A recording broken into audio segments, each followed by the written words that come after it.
Boa noite, meus irmãos. Graça e paz. Chegamos hoje à última etapa da nossa sequência aí de introdução à cosmovisão cristã. E como eu sempre afirmo, todas as vezes, a gente apenas pingou gotinhas, viu?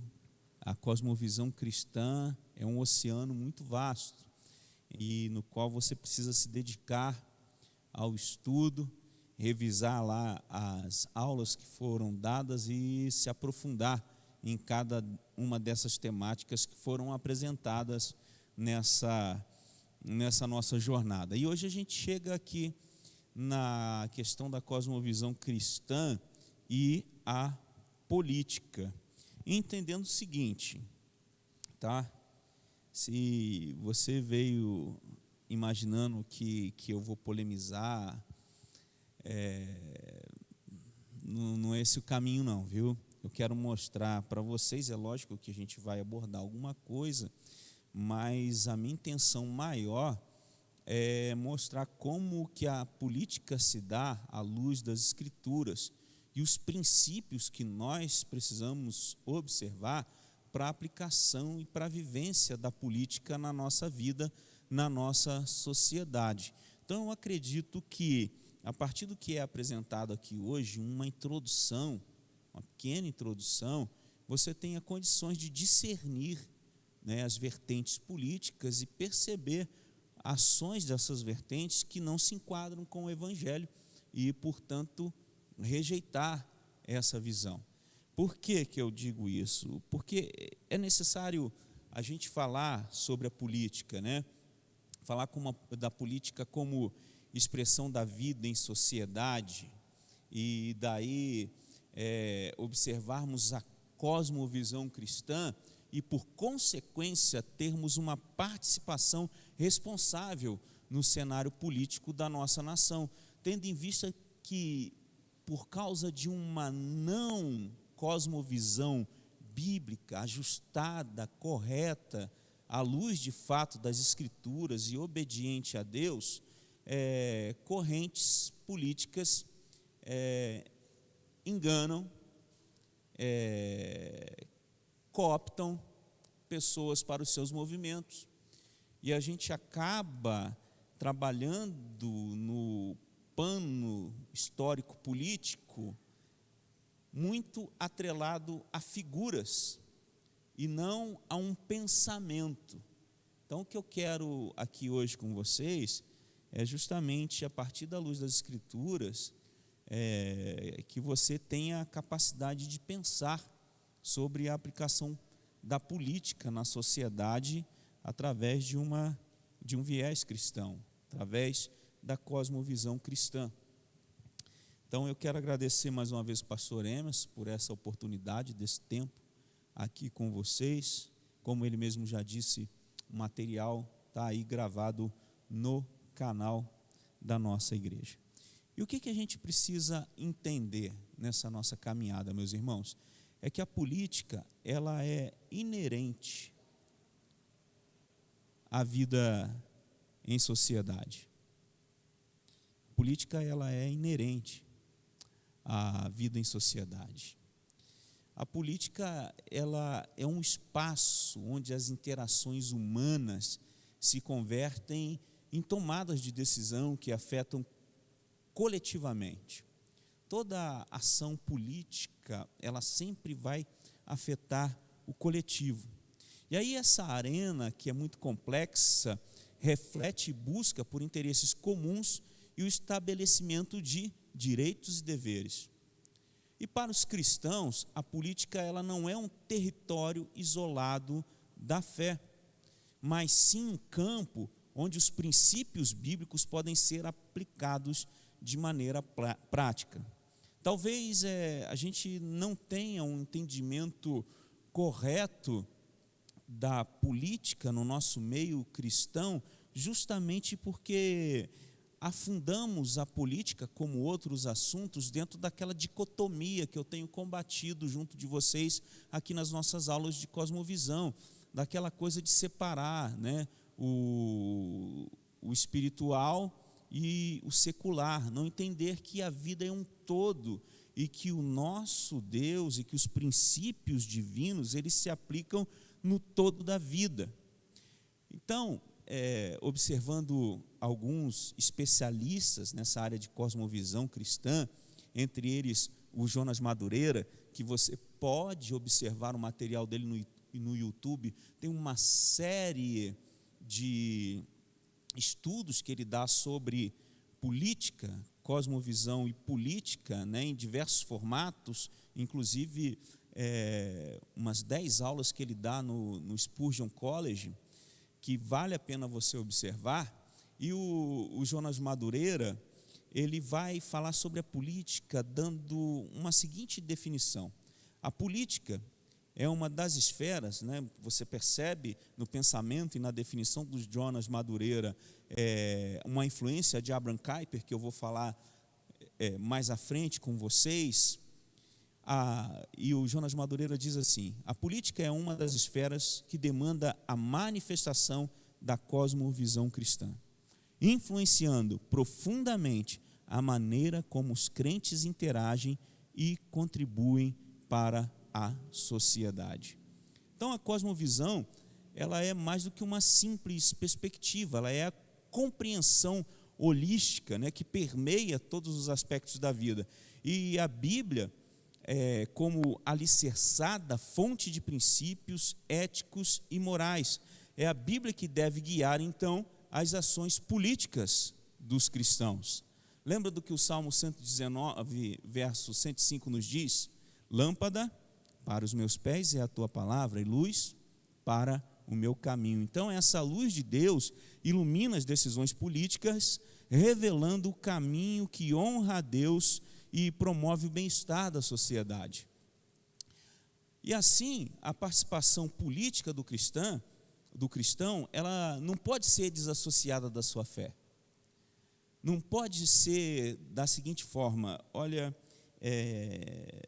durante a semana eu estou aí militando sobre questões políticas, sobre algumas pautas que são necessárias, o envolvimento de todos, aí chega no domingo, eu desassocio isso, me desassocio da política e me envolvo só com a religião, com o meu pensamento cristão, e vou para a igreja, e na segunda-feira, quando eu voltar a observar essas pautas políticas, então eu tiro o meu casaco da religião, escondo o escudo da minha fé e vou para o meio da sociedade, abandonando aquilo que eu creio. O caminho, ele não é esse.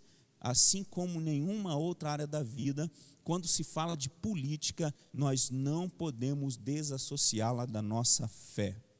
E lembre que Jesus, ele declarou lá em Mateus capítulo 5, dos versos 13 ao 16, que os crentes são o quê? Sal da terra e a luz do mundo. E essas metáforas, elas, lembre você, eu falei sobre isso, refletem o papel transformador que os cristãos exercem na sociedade, precisam exercer na sociedade. E a política, quando vista por essa ótica, ela se torna uma plataforma onde a cosmovisão cristã é vivenciada, moldando assim o engajamento político de maneira a refletir os valores do reino de Deus.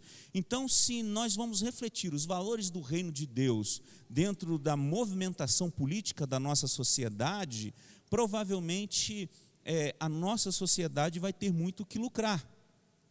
Só que o que acontece? Essa participação política, mantendo a sua fé com uma cosmovisão cristã saudável, ela demanda duas coisas: discernimento e sabedoria. Por quê? A política, ela é constantemente marcada por dilemas éticos. Constantemente, na política, ela vai envolver a questão dos dilemas éticos, e os cristãos enfrentam desafios de, por exemplo, manter a sua integridade em meio às pressões. E aí nós lembramos da recomendação de Paulo em Romanos 12, 2, né? Não vos conformeis com este mundo, mas transformai-vos transformai-vos pela renovação do vosso entendimento. E o que isso significa? Significa que a perspectiva cristã, ela não deve ser moldada pelas tendências do mundo, mas pela verdade eterna da palavra de Deus. Isso é muito interessante. Eu vou repetir para vocês. A perspectiva cristã, ela não deve ser moldada pelas tendências do mundo, mas ela precisa ser moldada pela verdade da eterna palavra de Deus. E tem uma outra definição que o Jonas Madureira vai trazer, que eu acho muito interessante, em que ele diz o seguinte: a política, ela não é um campo apartado da fé cristã, é, na verdade, uma arena onde a cosmovisão bíblica deve se manifestar.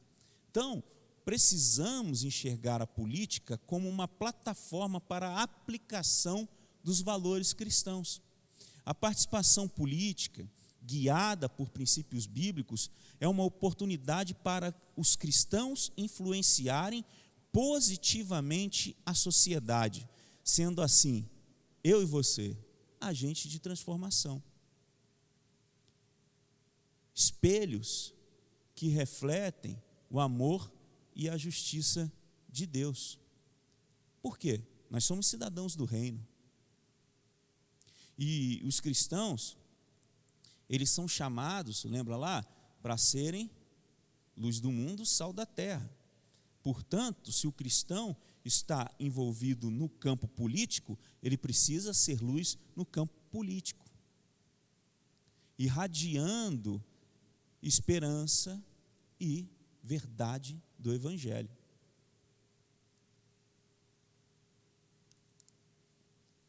E o que nós vamos encontrar na visão política pautada nas Escrituras, que é capturado por ideologias políticas nos dias de hoje, e eles fazem uma capturação assim muito eficaz, porque montam narrativas aonde se parece que esses princípios foram fundados por eles, levantados por eles e sempre defendidos por eles.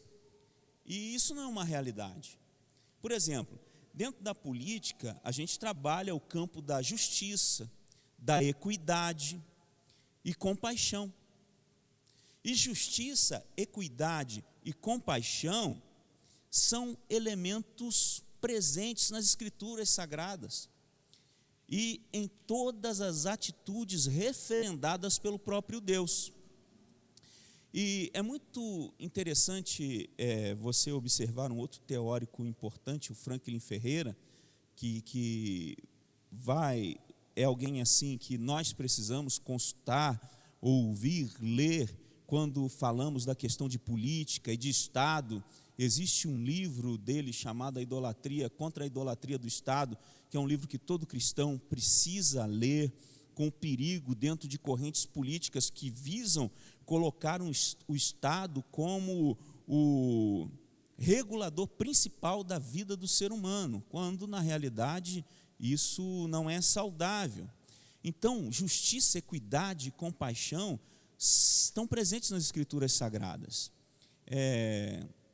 Quando nós olhamos para a palavra de Deus, ela está dotada de histórias cativantes, não é? Histórias que ecoam em nossos corações, e elas ecoam porque elas transmitem lições profundas sobre importantes pontos. E dentre esses importantes pontos estão a justiça, a equidade e a compaixão. E aí, segundo a percepção do Franklin Ferreira, que é um renomado teólogo, contemporâneo, esses valores, eles não são princípios abstratos. Em dias em que a filosofia vigente no nosso mundo vai nos levar para um campo de abstrações, para um campo de relativizações, ele vai chamar a nossa atenção para o seguinte: olha, esses valores, eles não são princípios abstratos. Justiça, equidade, compaixão são guias vitais para a conduta cristã. E uma conduta cristã plena. Para quê? Para contribuir para a construção de uma sociedade mais justa e compassiva. E quando a gente olha para a justiça, por exemplo, uma definição bíblica sobre justiça, nós podemos entender a justiça, numa perspectiva bíblica, como uma busca pela retidão divina. Uma das imagens, algo que é da imagem de Deus no homem, um atributo divino que é comunicável, a justiça. Deus é justo e nós também podemos praticar a justiça. Por isso, justiça, numa visão bíblica, é uma busca pela retidão divina. E aí, eu quero entrar com vocês nessa observância sobre justiça, equidade e compaixão em alguns personagens bíblicos aos quais tiveram ações políticas e que estão registradas nas Escrituras. São muitos, mas eu vou destacar aqui alguns para vocês. São muitos realmente, mas eu quero começar com José. A trajetória de José desde o abismo até a sua posição influente no Egito. José é um testemunho vivo da busca implacável pela justiça.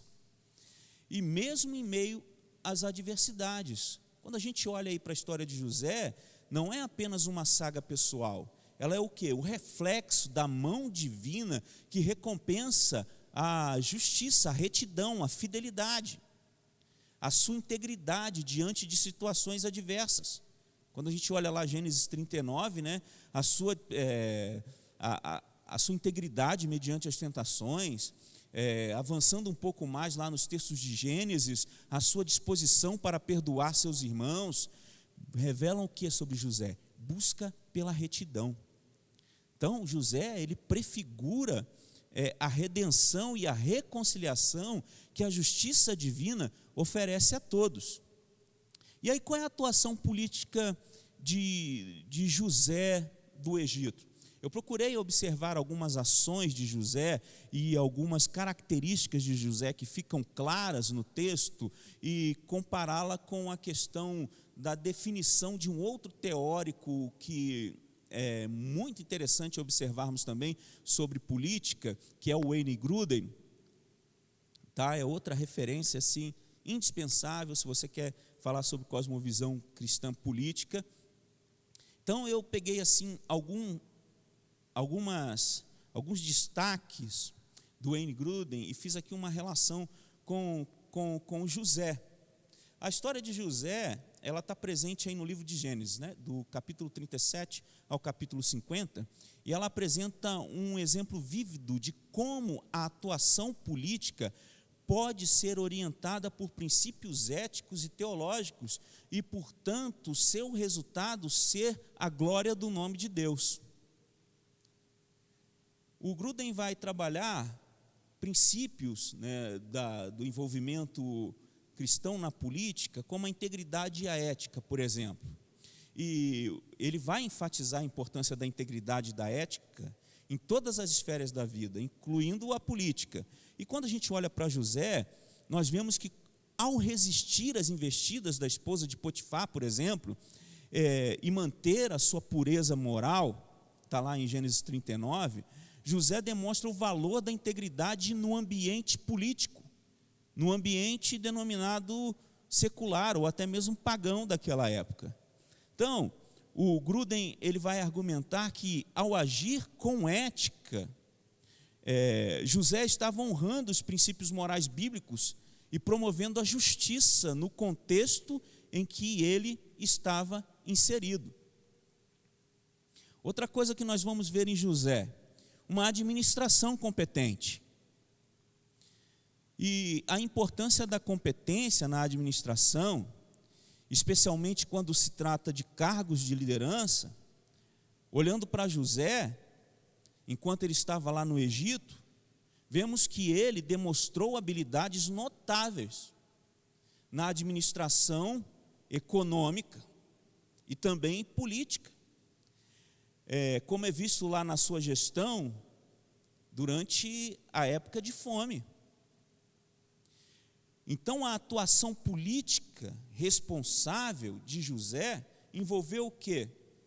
Envolveu um reconhecimento do próprio faraó de que José tinha o Espírito Santo de Deus. Então, o que deixa claro para nós que é possível sim o cristão atuar na esfera política e ser reconhecido como alguém ético, alguém competente na administração dos recursos confiados a ele. Foi assim com José. E o que mais que a gente enxerga em José? Justiça e misericórdia. E a combinação de justiça e misericórdia reflete o quê? Reflete o caráter de Deus. José, ele perdoa seus irmãos, ele provê para eles durante a fome. Veja só a capacidade de justiça, de misericórdia, mesmo José sendo ali um governador de uma nação, de um povo, as suas ações visam também beneficiar outros segmentos étnicos, com justiça e misericórdia, incluindo os irmãos dele. E a gente percebe o seguinte aqui, que essa atuação política de José, que envolve sabedoria, envolve discernimento, ela está em total conformidade com os princípios bíblicos. Qual um outro princípio que nós vamos ver de José na sua ação política?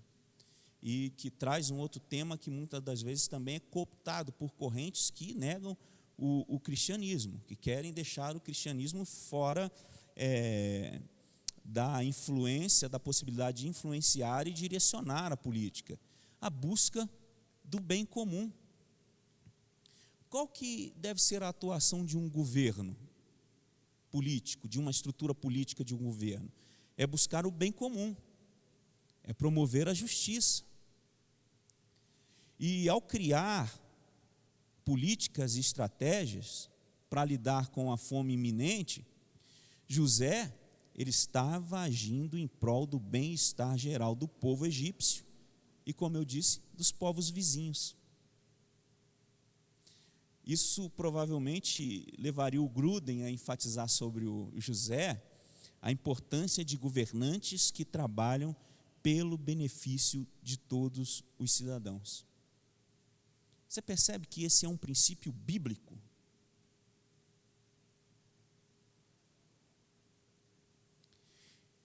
Então, quando a gente olha a ética, política e teologia cristã, a atuação política de José no Egito pode ser vista como um exemplo, como um ponto de inspiração. Porque José exerceu integridade, José realizou uma administração competente, porque isso também é importante. Além de você ser um cristão que seja ético, íntegro, você precisa ser competente.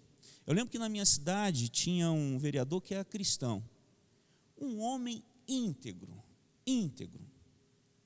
Geralmente, o que acontecia com ele? Ele ficava isolado na Câmara, pelo governo da cidade, porque ele não se envolvia nos esquemas políticos. Porém, ele não tinha competência para criar projetos, criar circunstâncias que pudessem colocar numa posição de influência na política da cidade. E aí ele vivia o quê? Acabava cometendo um erro, que ele vivia incentivando o clientelismo. Ele era como se fosse um diácono remunerado pela Câmara Municipal da cidade. Era o cara que pegava a gente para levar no posto, para fazer exame, para ir em outra cidade, em outro hospital, conseguir fazer uma cirurgia. E vocês sabem, cidade pequena isso acaba funcionando, ele ia se elegendo, mas ficou décadas e não conseguiu implementar um projeto de lei na cidade. O máximo que ele conseguia era dar nome a ruas, coisa desse tipo. Então, além de ser o cristão íntegro, ele precisa ser competente. E José mostrou competência na sua administração. E sendo competente administrativamente, ele não abriu mão de justiça, ele não abriu mão de misericórdia e trabalhou por um bem comum. Você percebe como a Bíblia vai direcionando a gente? Como é possível perceber que, se nós tivermos os princípios bíblicos da política, porque é aqui que ela ganha o corpo, a referência da justiça, da equidade, da compaixão, coisas muito boas podem acontecer a uma sociedade muito má. Uma outra atuação política assim que chama a atenção. Aqui nós vemos alguém que exerce um cargo político diretamente. Agora nós vamos ver alguém que está ao lado de uma pessoa que exerce um cargo político, porém essa pessoa que ela está do lado não compactua da mesma cosmovisão que ela. E é uma mulher. De quem que eu estou falando? De Esther. Quando nós vamos fazer uma análise da atuação política de Esther, ela é enriquecida ao ser examinada à luz das Escrituras e dos princípios fundamentais da tradição teológica. Então eu quero mostrar aqui para vocês a história de Esther, numa perspectiva reformada, nos apontando a atuação política dela. Por exemplo, uma política pautada numa cosmovisão cristã reconhece a soberania de Deus e a responsabilidade humana. Lembra do conceito de soberania de Deus? Esse é um conceito que é pedra angular no cristianismo. E Esther, lá no livro de Esther, não menciona, embora não mencione explicitamente o nome de Deus, lá é claramente revelado para nós a providência divina agindo nos bastidores para a preservação do seu povo. A história de Esther, lá no capítulo 4, no verso 14, se você observar, ela ressoa com a teologia bíblica, ela ressoa com a teologia bíblica ao indicar que ela estava no lugar certo. Esther estava no lugar certo e no momento certo para cumprir um propósito divino. E isso então destaca a tensão entre a soberania de Deus e a responsabilidade humana, encorajando os crentes a agirem de forma corajosa nas situações em que Deus os coloca. Esther não fugiu da sua responsabilidade. Nós vemos isso na sua história. Ela busca se aprimorar, ela busca agir com inteligência e algumas outras atitudes que ela vai tomando que eu quero destacar aqui para vocês. Por exemplo, no exercício de uma política com uma cosmovisão cristã, nós vamos ver a aplicação de vocação e oportunidade. A ênfase na vocação encontra o eco na vida de Esther. Lembra que eu falei com vocês aqui que é uma perspectiva reformada, o valor da vocação, seja a área na qual você atua, você fazer isso para a glória de Deus. Se você é guarda municipal, exerça a sua função para a glória de Deus. Se você é uma pesquisadora, exerça a sua função para a glória de Deus. Se você é um vigilante, exerça a sua função para a glória de Deus. É a questão da vocação e da oportunidade. E isso está presente aqui em Esther.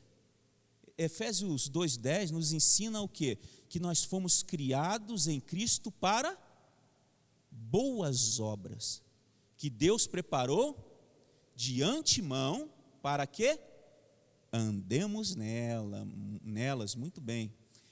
E Esther, ela é por Deus elevada à posição de rainha. Estava na posição ideal para agir em favor do seu povo de Deus, povo do qual ela fazia parte. Então isso alinha-se com o entendimento que incentiva os crentes a verem suas posições e oportunidades como chamados divinos para servir e influenciar positivamente o mundo. E isso envolve plenamente a atuação política. Uma cosmovisão cristã sobre política não ignora a justificação pela fé e a ação. Uma fé genuína se expressa por meio de ações. Vamos ver o que Tiago 2, 14, 17 nos diz? Eu vou acompanhar aqui na tela essa leitura. Meus irmãos, que aproveita se alguém disser que tem fé e não tiver as obras. Vamos juntos? Porventura a fé pode salvá-lo?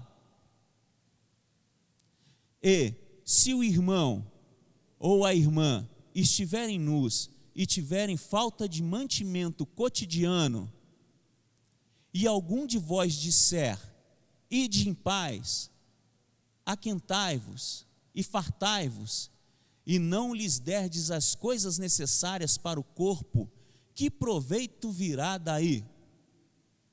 Assim também a fé, se não tiver obras, é morta em si mesma.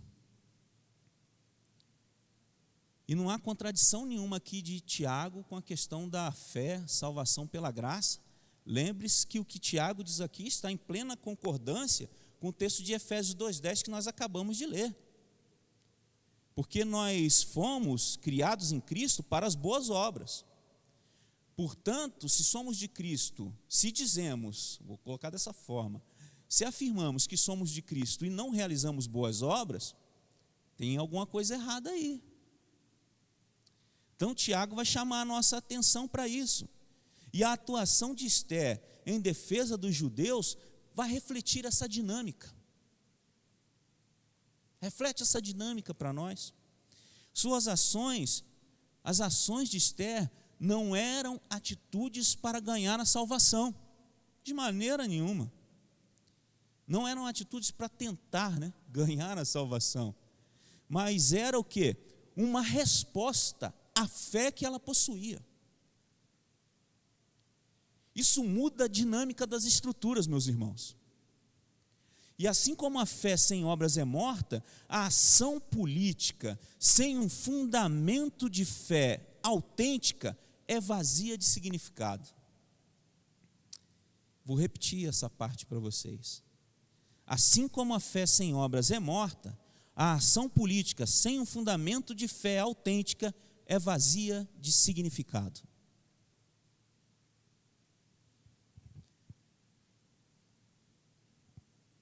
Outra coisa que uma cosmovisão cristã sobre política vai considerar na sua aplicação é a submissão à vontade divina. Olha para a história de Esther. O que a gente pode destacar de submissão à vontade divina ali de Esther? Suas ações, e assim um destaque em negrito para o papel de oração e do jejum de Esther. Por que a oração e o jejum? Ela se vale da oração e do jejum como uma forma de buscar a orientação divina. É o que um político cristão deve fazer sempre: buscar a orientação divina.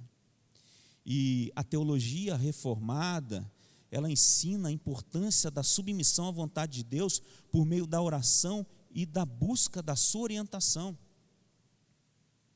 Em Romanos 12, nós vamos ver isso nos versos 1 e 2, é um incentivo aos crentes em renovarem as suas mentes para discernir a vontade de Deus. E foi isso que Esther fez. Ela buscou orientação divina antes de agir politicamente. Aquele que vai exercer política com uma cosmovisão cristã, ele aplica sacrifício e coragem. Romanos 12:1 vai falar sobre oferecer os nossos corpos como sacrifício, santo e agradável a Deus. E Esther, ao arriscar a sua vida para salvar seu povo, personifica esse princípio. Sua coragem, alinhada com o sacrifício de Cristo, reflete uma postura que valoriza o sacrifício em prol de um bem maior e coloca os interesses do reino de Deus acima dos próprios interesses. O que nós vemos na política praticada na nossa nação são os políticos legislando constantemente em prol dos seus próprios interesses. Quando se é submisso à vontade divina, se dispõe-se então a sacrificar-se e com coragem renunciar os próprios interesses e defender os interesses do reino de Deus. E entre os interesses do reino de Deus está a defesa dos mais pobres, que é um princípio bíblico e não de uma corrente ideológica política. Então, quando a gente olha para a atuação política de Esther, ela é fundamentada em princípios como a soberania de Deus, vocação, relação entre fé e ação, submissão à vontade divina e o sacrifício em nome do bem comum. A história de Esther ressoa na nossa história a enfatizar a importância de uma fé viva que se manifesta em ações justas e corajosas no cenário político, e ao mesmo tempo em que reconhece a soberania de Deus sobre todas as circunstâncias. E, gente, eu acho que não vou dar conta de trazer a ideia que eu tinha aqui, mas tem uma outra figura que eu não posso deixar de fora, que é o seguinte, que é aquele que não está exercendo um cargo político, que não está associado, casado ou vive com alguém que exerce um cargo político, como era o caso de Esther. Ela era, a esposa de um rei, uma rainha, mas aquele que é amigo do rei ou da rainha e que pode influenciar com a sua cosmovisão política. E eu gosto da história desse cara aqui demais, gente, que é o tal do Mordecai. Quem é Mordecai? É o tio de Esther, um judeu. E é muito interessante essa figura. No livro de Esther, ele vai desempenhar um papel crucial na trama da história. Então isso é para você ver que você, mesmo não exercendo um cargo político, mesmo não sendo associado a alguém que exerce um cargo político, você pode influenciar politicamente também. Então, aqui a gente vai ver em Mordecai a revelação de lições assim valiosas sobre como um cristão pode se envolver na política de maneira ética e influente. A história de Mordecai, descrita no Antigo Testamento, no livro de Esther, é um exemplo inspirador de como a fidelidade de Deus e a defesa dos princípios morais podem ter um impacto significativo na esfera política. Então aqui, o que a gente vai encontrar com Mordecai? Primeira coisa, Mordecai defendendo a justiça. A ação política de Mordecai começa com a sua descoberta de uma conspiração. Lembra? Tinha uma conspiração para matar o rei Xerxes, ou Assuero, aí depende da sua tradução. E a sua subsequente denúncia das tramas ali ao serviço real. Ao expor o plano e proteger o rei, Mordecai demonstra o quê? Um compromisso com a justiça e a proteção do governo. Uma atitude que serve como base para a sua atuação política posterior. E nós vamos ver aqui em Mordecai um ponto importante que às vezes traz controvérsias entre nós. Você vai entender por quê. O que nós vamos ver? Mordecai, ele defende a justiça, e vamos ver num segundo momento, Mordecai recusando-se a se curvar, numa espécie de rebeldia civil. Isso é um momento marcante na narrativa, a recusa de Mordecai em se curvar diante do general Amã, um dos mais altos funcionários do rei. E embora seja uma prática comum prestar homenagem aos governantes, Mordecai se recusa a fazê-lo. Por quê?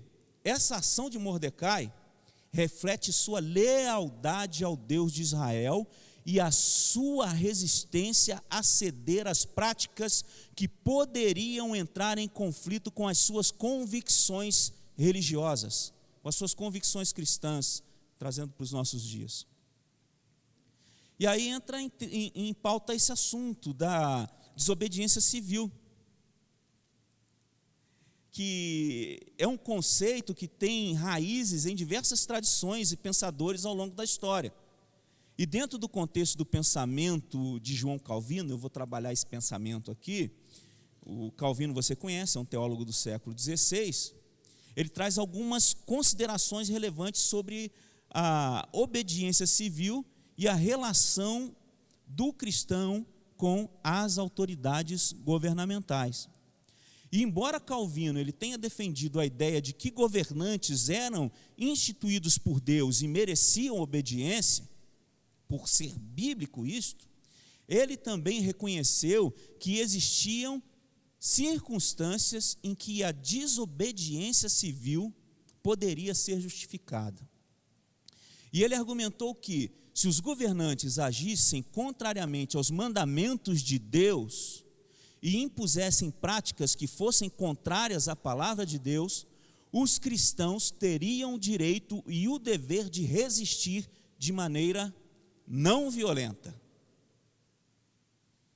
E aí Calvino ele vai enfatizar a importância de submeter a autoridade civil à autoridade divina. Se as autoridades se desviassem da vontade de Deus e começassem a agir de maneira tirânica ou injusta, os cristãos deveriam priorizar a obediência a Deus acima da obediência aos homens. E, no entanto, Calvino também destaca que tal desobediência deveria ser conduzida de maneira responsável e pacífica, evitando ações violentas ou desordenadas.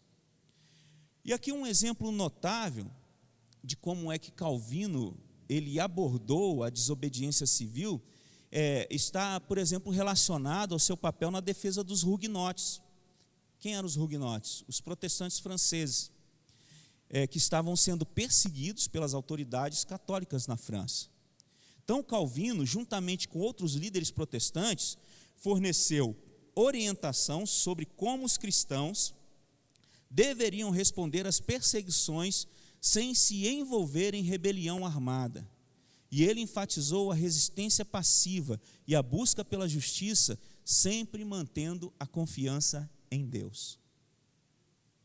Aí, resumindo essa questão dessa perspectiva de Calvino sobre a desobediência civil, ele reconhece o princípio da submissão às autoridades governamentais, mas também reconhece a possibilidade de desobediência quando essas autoridades se desviarem da vontade de Deus.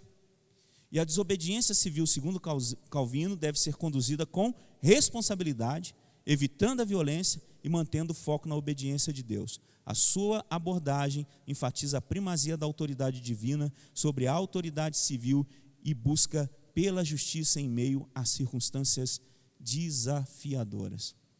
E o que estava acontecendo, voltando para Mordecai? Amã conspirou, estava envolvido na conspiração para assassinar o rei, e depois criou um edito lá no qual o rei autorizou e não podia mais voltar atrás para assassinar os judeus. Mordecai poderia se silenciar, se submeter a isso? De maneira nenhuma. De maneira nenhuma. E aí o que acontece lá? O rei, ele faz um outro edito permitindo que os judeus possam se defender. Possam se defender. Aí você pensa, mas aí Calvino está falando de não violência. Lá não é violência, é defesa, é diferente. Eu não posso, como cristão, por exemplo, estar contrariado com o governo, percebendo que o governo da minha nação está fazendo ações tirânicas e está agindo de forma a oprimir o povo. Eu posso me manifestar, eu posso me contrariar em relação a isso, mas eu não posso partir para um determinado local, como fazem muitos movimentos aí, como os Black Blocs e outros, de quebrar as coisas, de atear fogo, de quebrar prédios públicos. Não, nada disso. Mas se um dia um governo se atentar à minha vida, eu tenho o direito de me defender. Mas isso é uma outra discussão. Tá? É um outro assunto. Por exemplo, Mordecai, ele desempenhou um papel fundamental ao criar e cuidar de Ester, que mais tarde se tornou rainha, E a sua influência sobre Ester, ela é vital para a proteção do povo judeu, quando eles enfrentam uma ameaça iminente.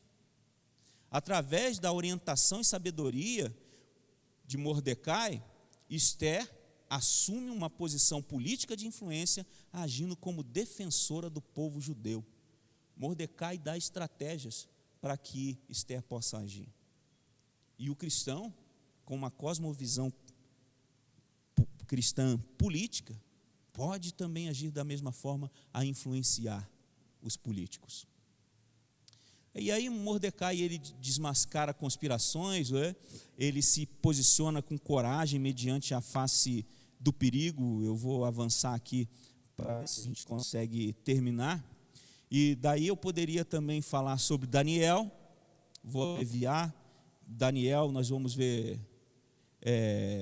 integridade e honestidade em Daniel, sabedoria e discernimento, compromisso com a oração e a fidelidade de Deus. Veja que esses princípios estavam presentes tanto em José, como em Ester, como em Mordecai, estão presentes aqui em Daniel. Compromisso com oração e fidelidade a Deus, respeito às autoridades. E uma coisa interessante que Daniel traz, que é a influência cultural e transformação social. A atuação política de Daniel influenciou a cultura e a sociedade à sua volta. A sua postura e a sua fé foram um testemunho vivo do poder de Deus. Então nós podemos destacar que os cristãos não devem apenas buscar posições políticas, mas também procurar influenciar positivamente a cultura e a sociedade em todas as esferas. E vemos na ação desses personagens bíblicos a equidade, que é a busca pela igualdade e a justiça social. Vemos compaixão refletindo o amor, e lembrando, são princípios bíblicos. Não são princípios que foram criados por correntes ideológicas. As correntes ideológicas podem utilizá-los, e seria bom que utilizasse os princípios bíblicos como eles foram concebidos. E aí, eu queria falar com vocês da perspectiva política de Kuyper, de Abraham Kuyper, e também de Wayne Grudem, que é mais contemporâneo. Vamos tentar, ok? Como é que funciona a política para Abraham Kuyper? Abraham Kuyper foi um teólogo, pastor, jornalista e político holandês do século XIX, e ele deixou uma marca profunda no pensamento político e teológico, oferecendo uma perspectiva única sobre a relação entre fé e política. A sua visão abrangente e profunda da política influenciada por sua compreensão calvinista da soberania de Deus sobre todas as esferas da vida. Esferas de soberania. Uma das contribuições significativas do Abraham Kuyper é a noção de esferas de soberania. Ele argumentava que a soberania de Deus se estende a todas as áreas da vida, incluindo a política. Então, Kuyper, ele enfatizava que o governo humano não era o único sistema de autoridade, mas coexistia com outras esferas, como família, igreja, educação e cultura. E essas esferas de soberania, elas eram autônomas, mas também responsáveis perante Deus por suas ações.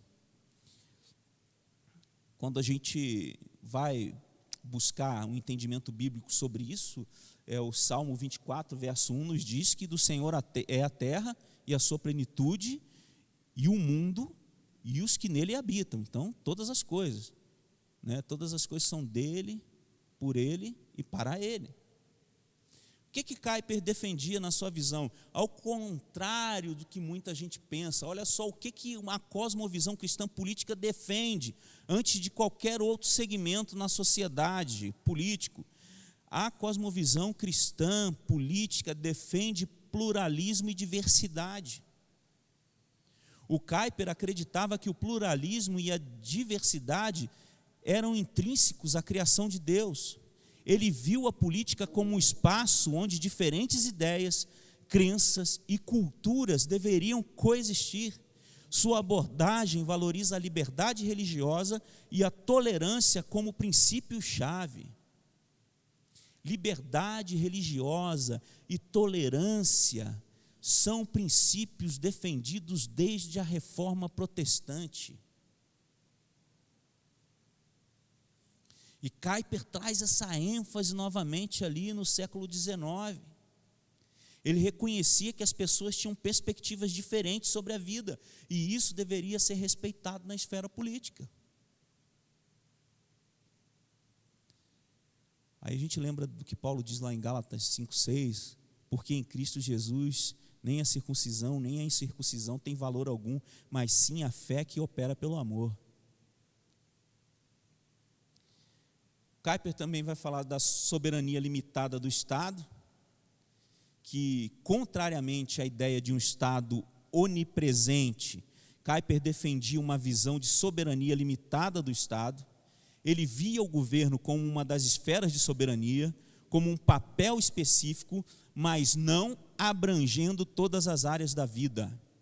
Isso também se relacionava com o seu entendimento do papel das esferas de soberania como formas de governo ordenado por Deus. O governo não pode controlar todas as esferas da vida, isso é claro.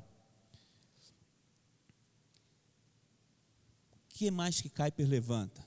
Engajamento social. Kuyper via o engajamento social e político como uma expressão de obediência ao chamado de Deus. Ele acreditava que os cristãos deveriam buscar influenciar a política e a sociedade a partir de uma perspectiva cristã. E isso envolvia o quê? A promoção da justiça, da moralidade e dos valores do reino em todas as esferas da vida. Valorização da criatividade cultural.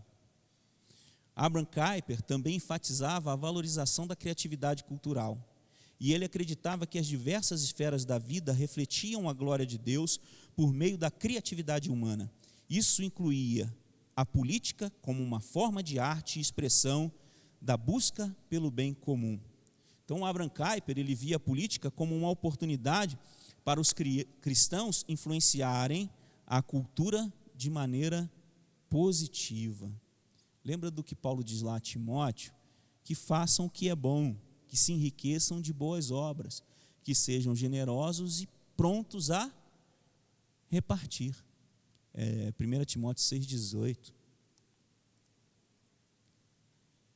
E finalizando, caminhando para finalizar, como é que os cristãos devem lidar com as correntes políticas presentes hoje? E aí, numa perspectiva do Wayne Grudem. Falei aí do Kuyper, né? E finalizo aqui com a perspectiva do Wayne Grudem sobre os cristãos e as correntes políticas. Nós vivemos hoje num mundo de polarização. Você percebe que todo o sistema desse mundo, ele vai incentivar essa polarização, porque existem interesses. Você pode perceber que qualquer pessoa que tenha uma ação, uma fala mais ponderada, mais equilibrada, que não fecha com um lado e nem com o outro, e eu digo isso na questão dos extremos políticos que se apresentam hoje. Essa pessoa é conhecida como Murilo, como isentão, uma porção de coisas desse tipo, pejorativas. Por quê? Há um interesse maligno de que haja uma polarização, que tudo seja extremado. Para quê? Para que não haja paz, para que não haja entendimento, para que não haja contribuição, para que não haja cooperação, participação, compaixão, justiça, porque aí cada um vai legislar pelo seu lado. E nós precisamos estar atentos a essas questões. O cristão precisa ter sabedoria e discernimento, rejeitar o que é para ser rejeitado, mas entender que a sua visão política, ela é influenciada pela palavra de Deus, e não pela figura A ou B. Porque nós temos essa mania messiânica, né? De idolatrarmos pessoas, figuras políticas. Isso é a inclinação idólatra do ser humano caído. A inclinação de se idolatrar, de achar que a saída está numa corrente política ou num determinado líder político. Isso é idolatria, gente.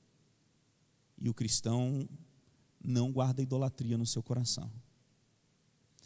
E aí a relação entre a fé cristã e o cenário político é um campo complexo, que levanta questões fundamentais sobre como os crentes devem se posicionar em meio a uma variedade de correntes políticas. E aí, nesse contexto, o Wayne Grudem, ele oferece uma perspectiva sólida sobre como os cristãos podem abordar as complexidades das correntes políticas em consonância com os princípios bíblicos. Então, o que o Wayne Grudem vai falar sobre o papel dos cristãos nas correntes políticas? Ele vai dizer que nós precisamos ter raízes bíblicas. Antes de definir por direita ou esquerda, defina-se por ter raízes bíblicas. E é crucial compreender a base bíblica como a nossa fundamentação para uma leitura do mundo. E o Grudem, ele vai deixar claro que a Bíblia, ela não é apenas um guia religioso, mas também um manual prático que oferece princípios morais sólidos para orientar decisões em todas as áreas da vida, e a política principalmente. Então ele vai argumentar que os princípios bíblicos são universais e atemporais, fornecendo uma base sólida para a abordagem ética e coerente em relação às correntes políticas. Então o que você precisa, meu querido? Você precisa ler lá o estatuto, as ideias do partido ao qual você tem alguma simpatia e submeter essa corrente política à luz dos princípios bíblicos. A avaliação das correntes políticas sobre a luz dos princípios bíblicos, ela leva os crentes a analisarem cuidadosamente as propostas políticas em relação aos valores e ensinamentos bíblicos. Essa abordagem não sugere uma submissão cega a correntes políticas, como muitas pessoas fazem hoje, inclusive cristãos. Cristãos liberais cristãos progressistas não encontram sustentação bíblica para as suas crenças. Por isso eles necessitam se valer de correntes políticas, de ideologias outras, para sustentar seus pensamentos progressistas.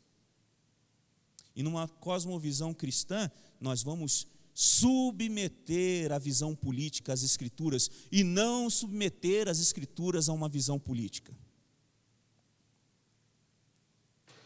Lembre-se, busca por justiça, compaixão e dignidade humana são valores centrais nas Escrituras. Então, quando você vai avaliar vertentes políticas, você precisa submetê-las à palavra de Deus.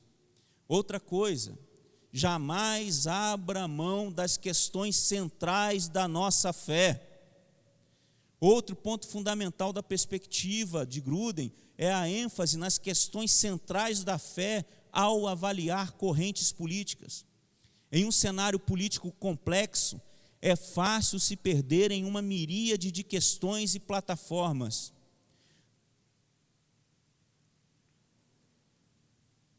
E aí o Grudem, ele direciona os crentes a priorizarem as questões que têm implicações diretas e fundamentais para a fé cristã.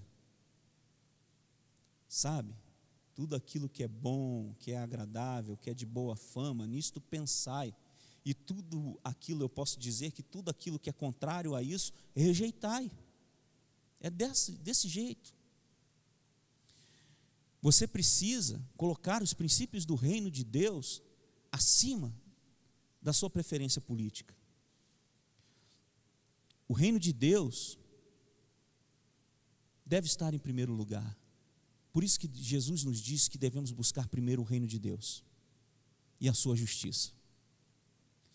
E o Grudem argumenta que a fé cristã não pode ser separada da vida política, mas deve ser um guia que molda a maneira como os cristãos se envolvem nas questões do mundo.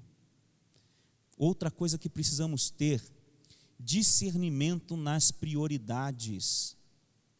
Ao reconhecer a diversidade e complexidade das questões políticas, isso nós precisamos reconhecer. Também é um erro se você quer insistir em padronar o pensamento das pessoas. Você deve conviver com essas pessoas, mas você deve estar convicto da sua obediência a Deus e do seu discernimento em relação às prioridades, mesmo que isso às vezes custe a sua popularidade. E hoje tem muita gente que não quer abrir mão da popularidade, né? Então os cristãos precisam discernir quais são as questões cruciais e considerarem como as suas posições políticas se alinham com essas questões prioritárias. Outra ação é que o cristão ele precisa se envolver e influenciar positivamente. E o que nós temos visto hoje? São os cristãos sendo influenciados. E muitos desses cristãos fazendo movimentos nos quais buscam trazer para dentro da igreja princípios que não são submissos à vontade de Deus e vão além, tentam trazer para dentro da igreja princípios aos quais são contrários e afrontam a palavra de Deus. E muitas vezes esses cristãos, eles são aliciados e seduzidos por uma ideologia que se difunde na nossa época de maneira marcante, com semelhanças de sistemas do passado, e que se apresenta de forma mascarada, tomando para si o papel de redenção. Lembra do que eu falei para vocês? Perceba, ideologias políticas que se desenham por aí, marxistas e outros istas mais, sempre vão se colocar num papel redentivo. E aí vão trazer aquele discurso sedutor da redenção para os menos favorecidos, um pseudo-ideal de justiça, de igualdade, de compaixão, de equidade. E se posicionam de uma forma orgulhosa a proclamarem e exaltarem esse pseudo-ideal, esvaziando a presença de Deus, o domínio de Deus e a soberania de Deus. E aí eu pergunto a você, se o homem é corrompido, se o homem sem Deus está morto nos seus delitos e pecados, qual tipo de redenção ele vai poder produzir para a sociedade? Que tipo de justiça verdadeira ele poderá implantar? Que tipo de equidade ou compaixão? É só você olhar o atual cenário político e perceber que todos aqueles que se colocam como redentores exploram os mais pobres, enriquecem ilicitamente, corrompem e buscam ferir princípios bíblicos, levantam bandeiras contrárias à cosmovisão cristã redentiva, sobre criação, sobre arte, sobre educação. Por isso nós precisamos submeter a nossa visão política às Escrituras Sagradas. É dessa forma que então poderemos atuar de forma redentiva na perspectiva política da sociedade, garantindo os princípios que pertencem a todos e que foram fundamentados e desenvolvidos por pessoas de Deus e com a direção de Deus. E também princípios aos quais foram desenvolvidos num tempo mais moderno e que foram defendidos piamente pelos cristãos. É por isso que o cristão tem que buscar a face de Deus na sua definição política e não se posicionar em extremos políticos, sejam eles de direita ou de esquerda. O cristão precisa ser bíblico e rejeitar tudo aquilo que não é bíblico. Os extremos, fundamentados em pensamentos humanos, levam humanos em seu coletivo à perdição. Pense nisso, meus queridos, que Deus abençoe a cada um de vocês.